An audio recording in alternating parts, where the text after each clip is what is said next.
इन्ना बरकत भी संभालन वाला, ना मैनू को टुक्कर देने वाला, ना को मेरा लीड़ा धोने वाला। बंदा मेरा कदे दा मर गया है। पुत्र ने तो वो मैनू कुछ नहीं देंदे। नूहां मेरे ना धोन ना पकाउण ना मैनू देन।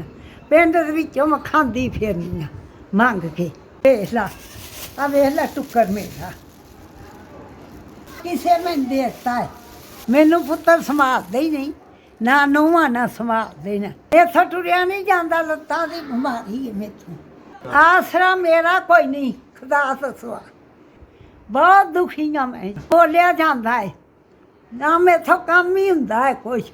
जे कोई दे दे बुरकी तो खा लैनी आ, जे ना दे दे चुप करके पै जानी आ। गली दे विच मेरी मंजी है, मैं बड़ी दुखी हूँ।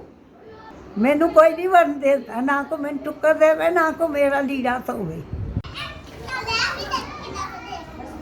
5000 बड़ी मेहरबानी अल्लाह नू। तू अम्मा बेवा नू मां नू तू 5000 रुपया दिता, तेरा शुक्र गा।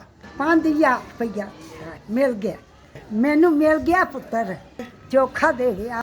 मेरी 5000 की मदद की, बड़ी तेरी मेहरबानी पुता तेरे बच्चों की खैर करे, तेरी खैर करे। हाँ 5000 की मैनू तू मदद की, तेरा भला हो पुत्र। 5000